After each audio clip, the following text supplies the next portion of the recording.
Hello everyone, so in this video we're going to cover the groups of the periodic table. As you can see, we have this periodic table and the credit goes to the owner of this image. So in the periodic table, as you can see, there are tons of groups. So they're all color coded here, fortunately. And these groups are what distinguishes these groups of elements from each other, and you will see drastically different properties as you move on from one group to another. So the first group we will cover are the alkali metals, or this first column right here. So alkali metals, or we have sodium, for example, here, which is also an alkali metal. You can see sodium here.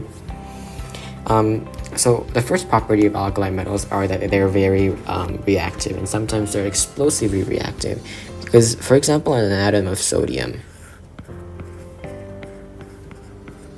it has one valence electrons, and all alkali metals have one valence electrons. So when it has one valence electrons,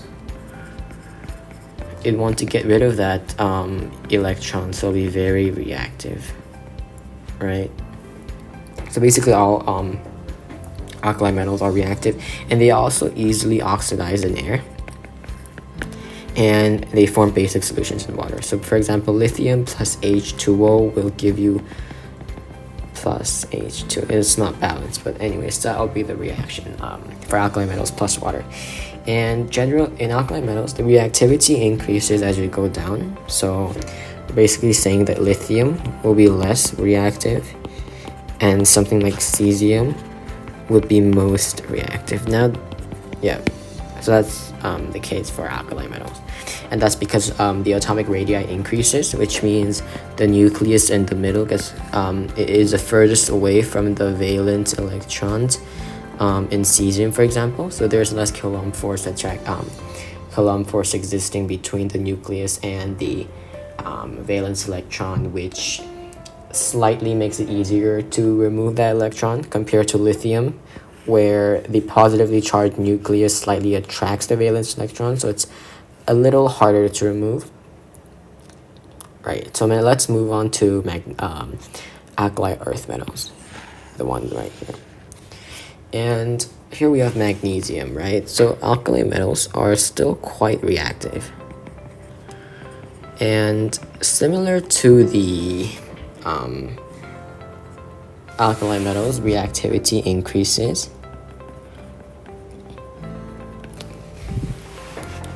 And they are also quite reactive, but they're less reactive than alkali metals. And the primary reason for that is because they have two valence electrons.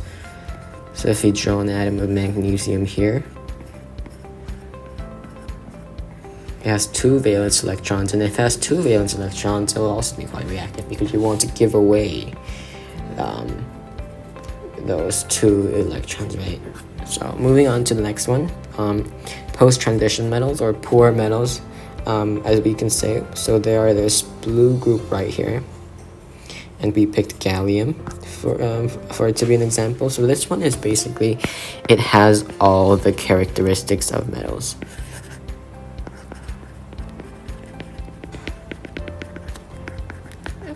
So it's technically a metal, but it is often softer and lower boiling and melting point.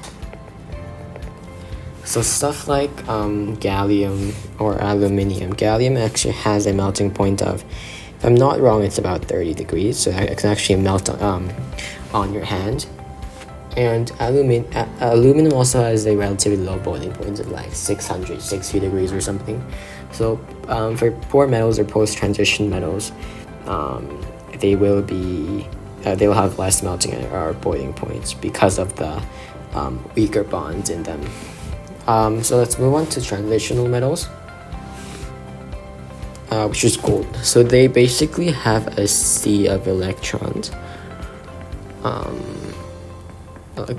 They undergo metallic bonding, and because they have a sea of electrons, they can conduct electricity and heat very well. So what I mean by sea of electrons is, let's say you have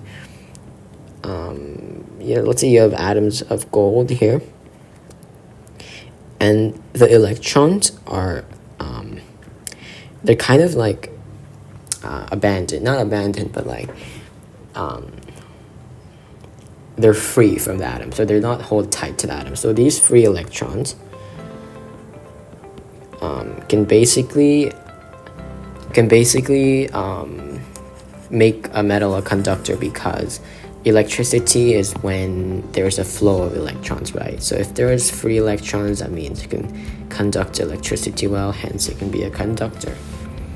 And of course, all metals undergo metallic bonding, but transitional metals undergo more significant metallic bonding and a stronger metallic bonding. And another thing to add with transitional metals is that they have partially filled d orbitals, which also give them their color for their compounds. And that's why, because they have partially filled d orbitals, that's also one of the reasons why they can have multiple oxidation states. So moving on. Uraniums are actinides. So as you can see, there's a radioactive symbol here.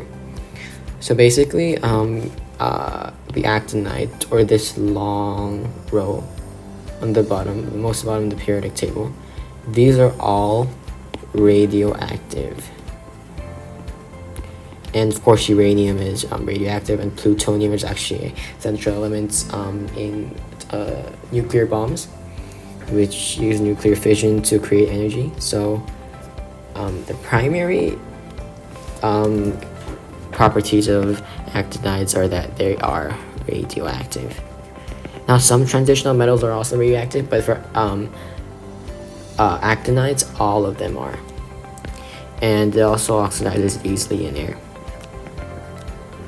or tarnishes. Now let's move on to lanthanides, or dysprosium is here.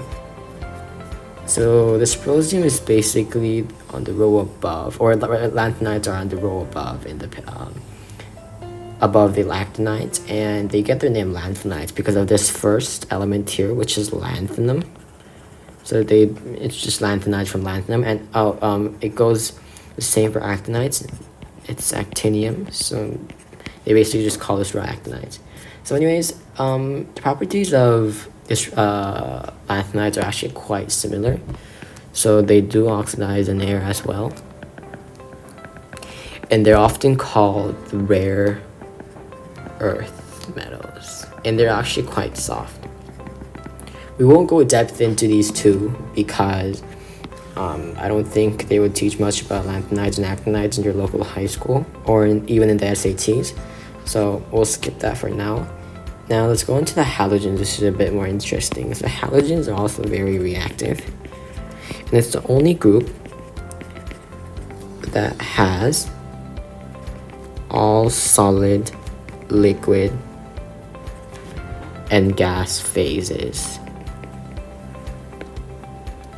And the primary reason for their reactivity is because, and one more thing, they're also all quite toxic. So the primary reason for their reactivity is because they have 7 valence electrons, so they're dying for one more. So if you draw an atom of fluorine here, that's 7 valence electrons. It has 7 valence electrons, which means because it dies for one more electron, it'll do anything to grab that one electron. And for halogens, unlike alkali metals, reactivity increases as you go upwards.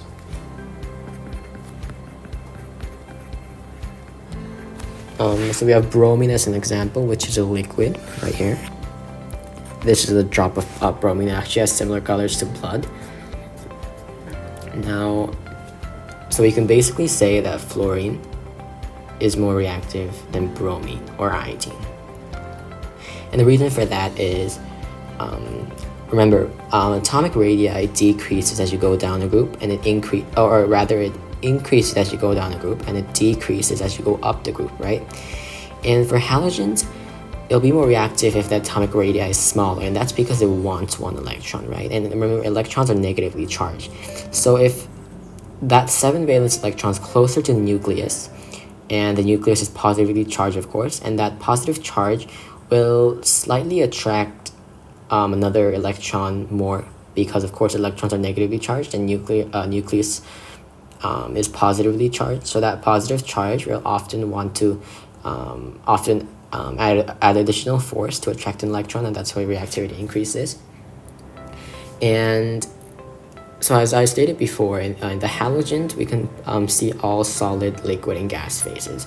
So fluorine and chlorine are gases, and bromine is a liquid, and iodine is the only solid in this group.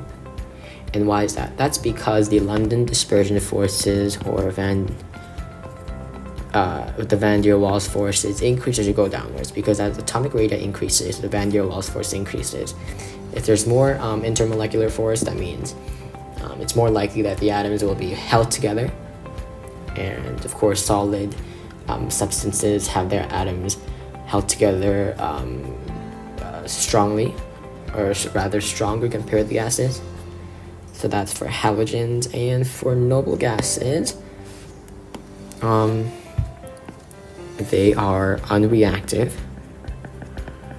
and they often give color when they are in their excited state.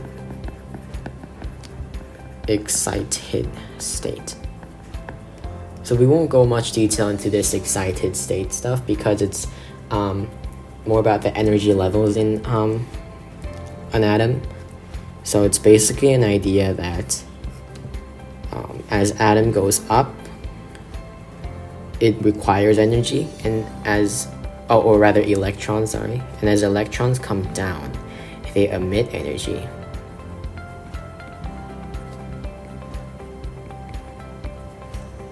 So when they emit energy in the form of light. So that's basically why they have their distinct colors. And a primary reason for them being unreactive is because if you ever realize all noble gases have a full shell. So helium has a full shell, and the neon also has a full shell. If we draw their atoms, so they cannot get rid of an electron, and they also cannot gain an electron, because they're already their valence shell is already full, and fulfills the octet rule, which states that all atoms want a full shell or 8 electrons in their most outer shell. And that is why they rarely form bonds, or they virtually never form bonds with other elements, and they don't form compounds, obviously, because they don't bond. So that's basically it for this video. So in this video, we just roughly covered H groups in the periodic table, and we learned that there are basically 9 groups in the periodic table. We will just skip the unknown, because the unknown are just newly discovered elements that we do not know their properties. So it's just these. We won't cover that, but we basically just covered everything else. So that's it for this video. If you have any comments, please leave a comment below, and feel free to check out my Instagram and subscribe to this channel.